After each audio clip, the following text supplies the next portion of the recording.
تقدیر کیا ہے؟ اگر سب کچھ پہلے سے ہی لکھا لکھایا ہے تو ہم اپنے اعمال کے ذمہ دار کس طرح ہوئے؟ پھر اعمال کی جزا و سزا کیسی؟ پھر جنت و دوزخ کے کیا معنی؟ وضاحت فرمائے۔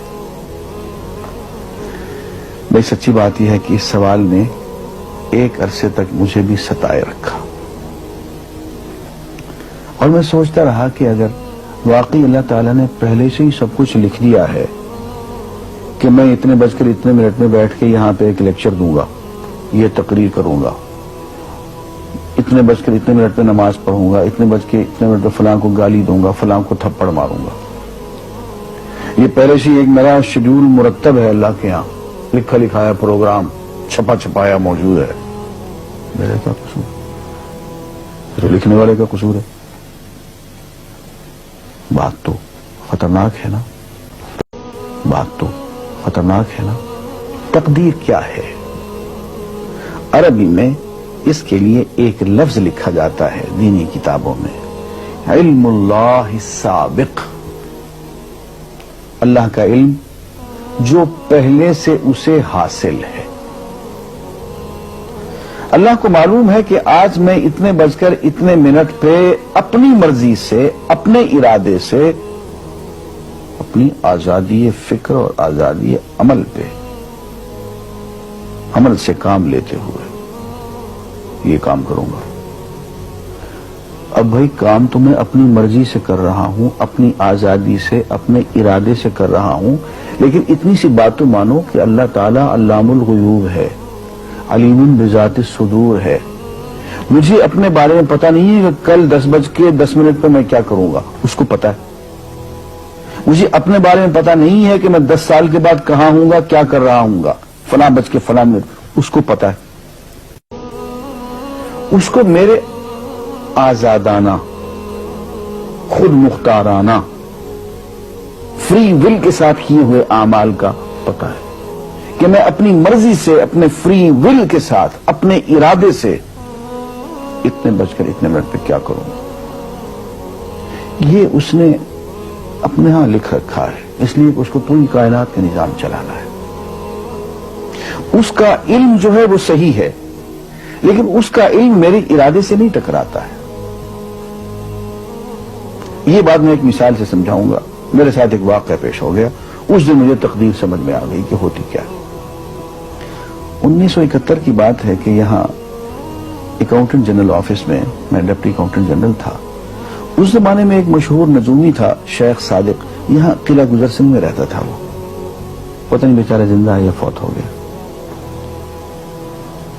انہوں نے دروازہ کھولا، میرے کمرے میں آ گیا۔ کہاں صاحب ہم آپ کی خدمت کرنا چاہتے ہیں، ہم آپ کو مستقبل کے بارے میں کچھ بتانا چاہتے ہیں۔ میں نے کہا بھائی میرے پاس فضول باتوں کے لیے وقت نہیں ہے، میں علم نجوم وغیرہ کو اس قسم کے یہ فضول باتوں کو میں نہیں مانتا ہوں، مشغول آدمی ہوں، ان چکروں میں مجھے مت ڈالو۔ اس نے کہا سر مجھے صرف 1 منٹ تو آپ دے دیں۔ میں نے کہا ہاں 1 منٹ دیتا ہوں۔ اس نے ایک بہت بڑا کاغذ میرے سامنے لکھا جس پہ 40 خانے بنے ہوئے تھے، 40 چیزوں کے نام لکھے ہوئے تھے، مختلف چیزوں کے نام، کتاب، قلم، اینک، کاپی، دوات، پینسل، میز، بادل، برکھا، مسجد، مندر، ایسی ایٹ رینڈم چیزوں کے نام، 40 چیزوں کے نام لکھے ہوئے تھے۔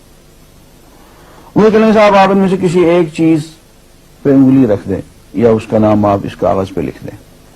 اور مجھے یہ کہتے کہتے اس نے ایک پیس آف پیپر میری میز سے اٹھایا اور اس پہ کچھ لکھا اور اس کو یوں الٹا کے رکھ دیا۔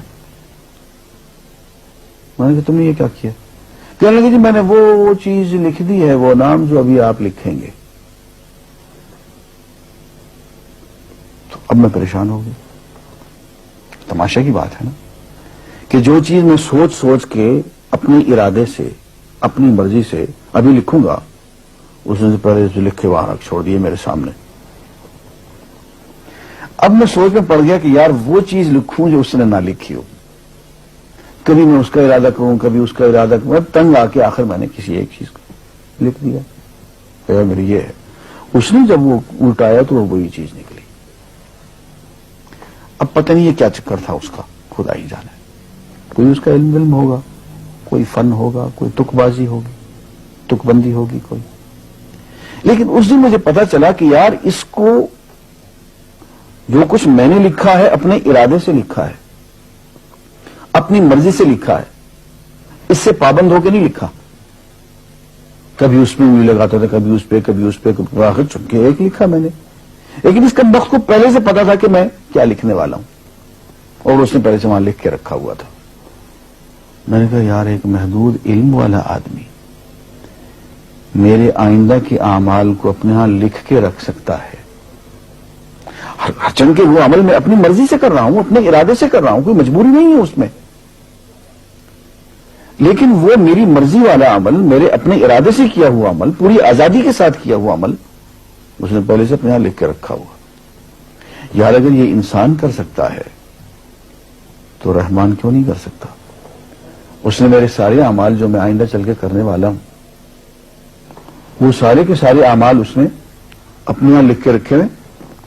اس کو انتظام کرنا ہے، میرے رزق کا انتظام بھی کرنا ہے، آگے میری زندگی، میری موت، میری قبر میں اکوموڈیشن کا پتہ نہیں کہاں کا میرے اس نے انتظامات کرنے ہیں.